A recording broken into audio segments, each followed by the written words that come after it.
journalists tried to turn Prime Minister Narendra Modi's Oslo visit into a global democracy trial, and India has decided to answer back assertively. Norwegian journalists asked India, why should the world trust you? And India did not duck the question. India set the record straight. The man who answered is one of India's most senior career diplomats. He is MEA Secretary West, C.B. George. Inside a tense media briefing in Oslo, C.B. George delivered what many are now calling India's strongest diplomatic pushback against Western moral framing. The questions from the Norwegian journalist were about press freedom, human rights, minority rights, but C.B. George pushed back point by point. He defended India's constitutional framework. He spoke about fundamental rights. He reminded the room that India gave women voting rights from the first day of independence. And then came the line that set the tone. The senior diplomat said many people form opinions about India after reading one or two news reports published by some God-forsaken, ignorant NGOs. Take a look at what happened.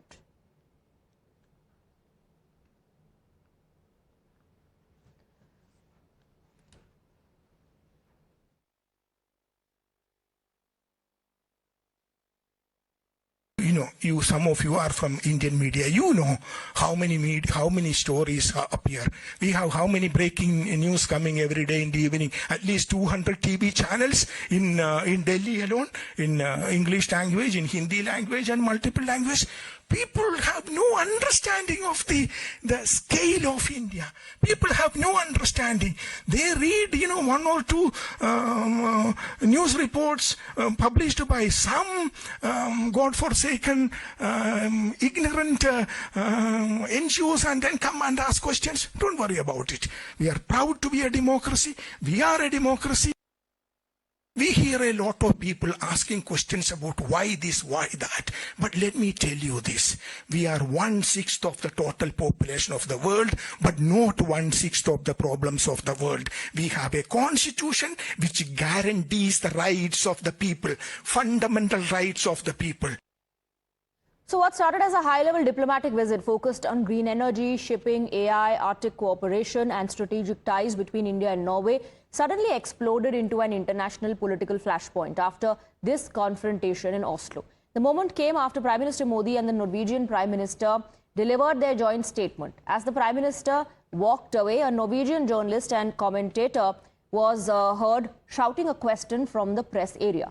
The video went viral, and within minutes, back home, the opposition and Prime Minister Modi's critics celebrated it as a moment of fearless journalism.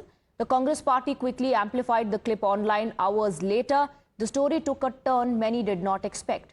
Instead of ignoring the controversy, instead of shutting down questions, the Indian side invited journalists, including the same reporter, to an official media briefing in Oslo. MEA Secretary C.B. George responded with class. He defended India's constitutional framework.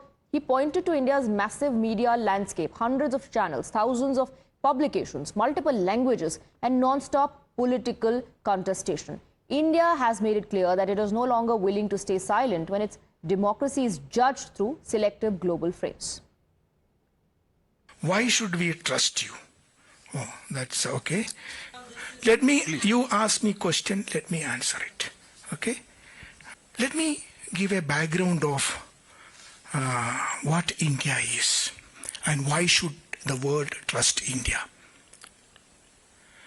Let us look at the few challenges that the world faced in the last few years. COVID was a big challenge the world faced. And how do you test the trust on a country? One, what is a country? A country today has 4 elements. 1, population. 2, government. 3rd, sovereignty. And 4th, territory. So that is what makes a country a country. And we are proud that we are a civilizational country of 5,000 years old. But even as the MEA's response began resonating across India, the Oslo flashpoint quickly escalated into a full-blown political war back home. The opposition projected the viral video as a global embarrassment for Prime Minister Modi. With Rahul Gandhi claiming the PM was running away from questions, TMC's Mahua Moitra thanked the Norwegian journalist for doing what Indian media fails to do, Her colleague Sagarika Ghosh called the Prime Minister's foreign visit stage cinema. The BJP, on the other hand, accused the opposition of celebrating foreign criticism of India for domestic political points.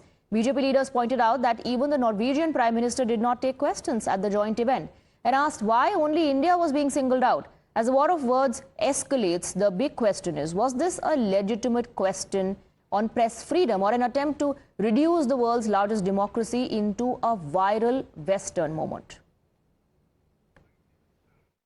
Our Prime Ministers, whether it was Dr. Manmohan Singh, whether it was Mr. Narasimha Rao or Mr. Rajiv Gandhi, had a system of interacting with the media at home and also abroad, and very open interaction with questions were not being fixed in advance, they were not prefixed. So we don't understand this tradition. 12 years the Prime Minister has not addressed a single press conference at home, forget abroad. I'm a votary of free press.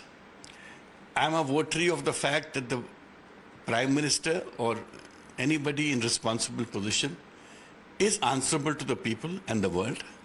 You can't hold these positions without being answerable. But as far as our Prime Minister is concerned, Mr. Modi, he's never answered questions. He's never answered them nationally or internationally. Well, the BJP has now hit out at the Congress party, saying the Congress and the family cannot tolerate New India's rising global stature under Prime Minister Narendra Modi's statesmanship. Shri Narendra Modi ji is the first ever Indian Prime Minister to be accorded this illustrious distinction by Norway. And when Prime Minister Modi ji dedicated this award to 140 crore Indians, it was a moment of such immense collective pride and joy for all of us as a nation. But for Rahul Gandhi, this honor for India was definitely didn't bring him happiness or joy, because we saw that very soon after, Rahul Gandhi, in a very frustrated tweet, spoke about Prime Minister Modi ji's visit in Norway.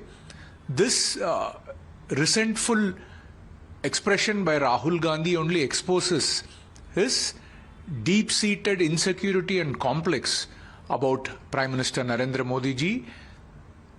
The Congress party and the Congress family cannot tolerate New India's rising global stature under Prime Minister Modi ji's statesmanship.